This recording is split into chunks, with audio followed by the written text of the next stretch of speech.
In the Premier League is Florian Wirtz. As you can see, a deal has been done. Liverpool have agreed to sign him. He's been described as a once-in-a-century talent like we've never seen before. So he has joined from Bayer Leverkusen. The total package, because this was a sticking point, wasn't it? Bayer Leverkusen wanted that £127 million for him. Well, the total package is 137.5 million euros. So guaranteed 117.5 million plus 20 in add-ons. So that's in euros, which is pretty much translated to 100 million and 16.5 million in potential add-ons. And Wirtz free to discuss these personal terms. They're absolutely not expected to be a problem. Joining Mo Salah in an attempt to defend the Premier League trophy. Now, we understand a full medical will happen next week when the player returns from his holiday. And he only wanted Liverpool during this window. He was wanted, though, by other clubs, wasn't he? Bayern Munich spoke, and their sporting director came out saying, you know, they'd loved to have bought him, but they could not pay what Liverpool were willing to pay. And it looks like they have done that. They have paid what Bayer Leverkusen, what Real Madrid as well, of course, interested in signing. It was 22, just shy of 200 Bundesliga appearances for Bayer Leverkusen and 122 goal contributions during that time. So a real exciting talent heading to the Premier League as a deal is agreed with Liverpool. Hi there, welcome back. Let's get more now on the big story. Thomas Frank has been appointed as the new Tottenham Hotspur head coach. We're now joined by The Athletic's Jay Harris, who covers Tottenham but previously covered Brentford. Very good morning, Jay. I mean, arguably no one better placed to speak to this morning. So thank you so much for joining us. So Spurs have done it, haven't they? They've got their one and only target in Thomas Frank. You've spent a lot of time with him. Is this perhaps a bit of a gamble for him, considering the demands that Daniel Levy places on his managers? Morning, guys. I don't think it is a gamble. This is an opportunity Thomas Frank has been waiting patiently for a really long time. You know, he's been at Brentford since October 2018. He was their assistant coach for a couple of years before that. And during that time as head coach, he's been linked with jobs at Chelsea, Manchester United, Aston Villa, and it felt like he was constantly being overlooked. He was never shy about his ambitions, but what he did always say was that he had close to the perfect football life at Brentford, and that he was supported by the club's owner, Matthew Benham, the director of football, Phil Giles, and that they were working on a really exciting project, and that he wouldn't leave Brentford unless he felt he could achieve a similar project somewhere else. And apparently, Tottenham's the place where he feels like he can take them on to another level. And give us a bit of insight, Jay, as to why Spurs desperately wanted Thomas Frank. We understand he was their first and only choice. What are his main strengths as a coach? I think one of the big differences between Thomas Frank and Ange Postecoglou, the man who'll be succeeding, is his tactical flexibility. You look at when Brentford were playing in the Championship and when they got promoted, they're one of the most exciting teams in the division. They had Ollie Watkins, Said Benrahma, Bryan Mbeumo up front, and it was a joy to watch. And then when they got promoted to the Premier League, they became a bit more pragmatic. They switched to a 3-5-2. You had David Raya pumping the ball long for Ivan Toney, and they finished ninth using those tactics in their second year. And then you look at the evolution this season, Wissa and Mbeumo, Kevin Schade up front. They've all reached double figures in the league for goals. They finished in the top half again. So I think that's definitely appealing. And, you know, I've just mentioned all these different names, Wissa and Mbeumo, Watkins, Toney, Raya. These are all players who joined Brentford when they were under the age of 23. They were good, but they weren't great. And I think it's fair to say they've all evolved into superstars under Thomas Frank's watch. Jay, Brentford are renowned, aren't they, for being a really well-run club. Everything is set up exactly how Thomas Frank wants it, really, after the time he's been there in terms of football operation. How much of a different experience will it be for him stepping in to Tottenham and their training ground, etc.?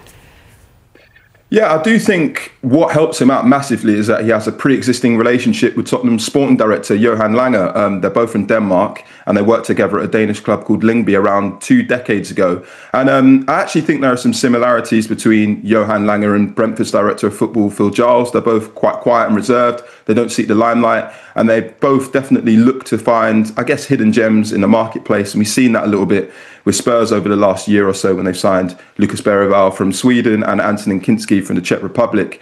I think the biggest challenge for Thomas Frank is there's going to be a massive difference in expectations. Brentford are underdogs. You know, they jokingly refer to themselves as just a bus stop in Hounslow, where Spurs are going to be playing in the Champions League. Brentford played around 43 games in all competitions last season. For Spurs, it was 60. So instantly, Thomas Frank, who's never managed in European competition before, has to get used to the grind of playing multiple games a week, the challenges of the Champions League, and just if things couldn't get any harder, his first competitive game in charge will be the UEFA Super Cup against PSG.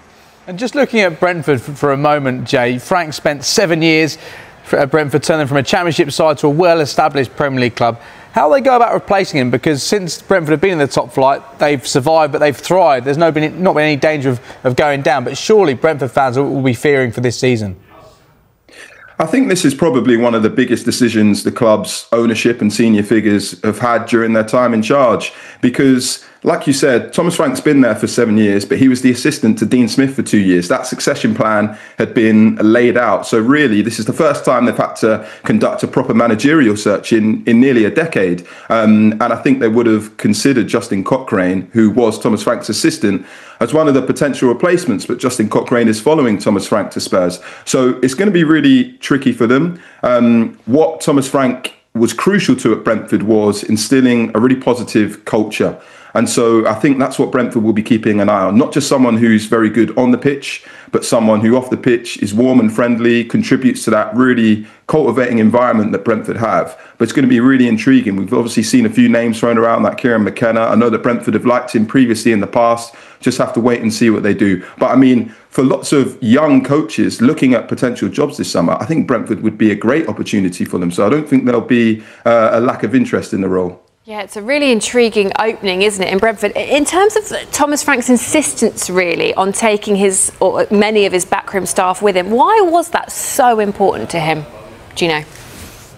Yeah, of course. Lots of managers take big backroom staffs with them when they go to different clubs. Ruben Amorim is a good example when he went to Manchester United. Ange Postecoglou is actually a bit of an exception to this rule. He doesn't really have assistants that follow him around.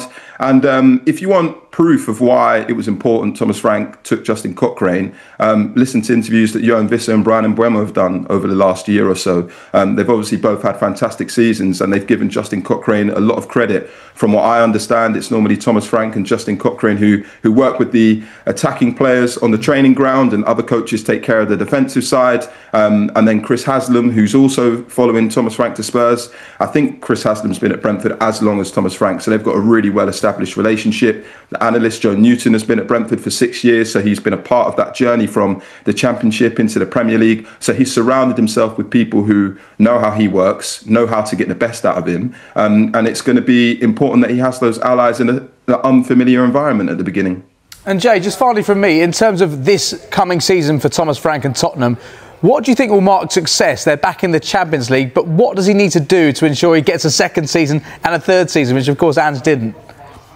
This is actually, I think, a bit of an impossible question to answer, because this is a really difficult job, because Thomas Frank will always be the manager who succeeded Ange Postecoglou, and Tottenham fans still feel really conflicted about that. There are lots of them who were more than happy for Postecoglou to go before the Europa League final, who completely changed their minds afterwards. We've seen some of the comments from the players since Postecoglou's left. You know, Christian Romero put out quite a nice complimentary statement towards Postecoglou last night. There was a lot of love and affection in that squad towards Postecoglou, and one of Thomas Frank's first tasks is to sort of reunite the fan base and the players. If Thomas Frank finishes sixth with Spurs this season and they go into the knockout stages of a couple of cup competitions, on paper you would say that's pretty good, considering they finished 17th last year.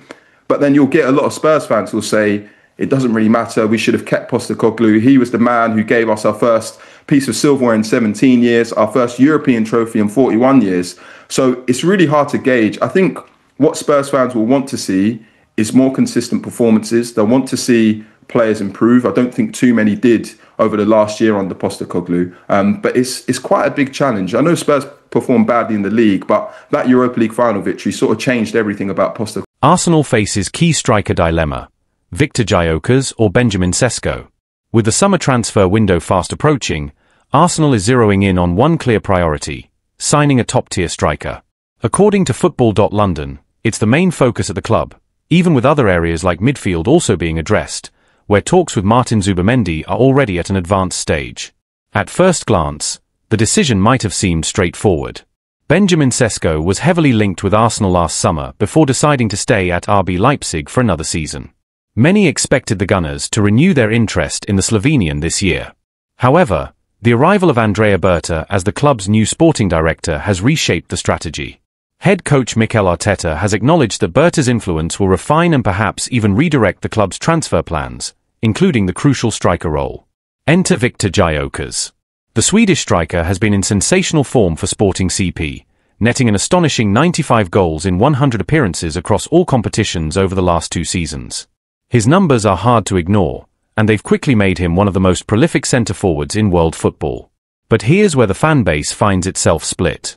While some supporters are drawn to Gyökeres' incredible stats and more proven record, others prefer the younger and more developmental profile of Benjamin Sesko.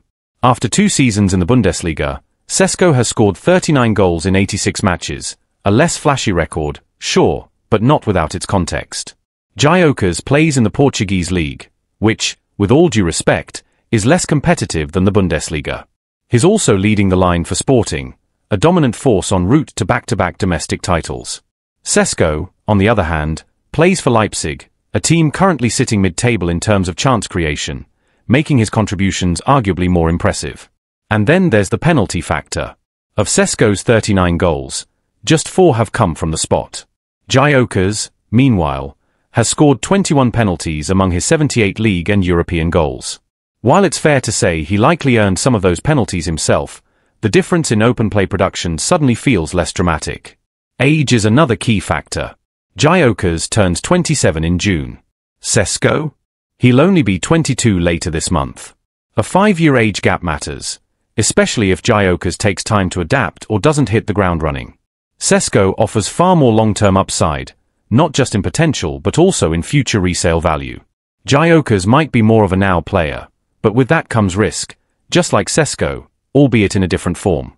In truth, neither option is risk-free. But that's where you come in. Who would you choose if you were making the call at Arsenal this summer? Cast your vote in the poll below, and if neither player is your ideal signing, let us know who you'd prefer in the comments. We want to hear your take. Arsenal striker dilemma: Viktor Gyökeres versus Benjamin Eko, the final verdict. As the summer transfer window approaches, Arsenal's pursuit of a new striker has become a focal point. After a season marked by missed opportunities and injuries, the club is eager to bolster its attacking options. While Benjamin Eko was once a prime target, recent developments suggest that Viktor Gyökeres is now at the forefront of Arsenal's plans. Viktor Gyökeres, a proven goal scorer. Viktor Gyökeres has been in scintillating form for Sporting CP, netting 95 goals in 99 appearances since his move from Coventry City in 2023. This season alone, he has scored 52 goals and provided 15 assists, including 7 hat-tricks, making him a strong contender for the European Golden Boot. Arsenal's new sporting director, Andrea Berta, is reportedly a long-time admirer of Gyökeres, and the club is prepared to meet his £85 million release clause. The Swedish international is said to be interested in a move to North London, with Arsenal offering a salary of £8.5 million annually. Benjamin Eko, the young prodigy. Benjamin Eko, the 21-year-old Slovenian striker at RB Leipzig, has also attracted interest from Premier League clubs, including Arsenal. Despite a strong season, scoring 16 goals and providing 5 assists in 32 appearances, Eko has recently signed a new contract with Leipzig, extending his stay until 2029.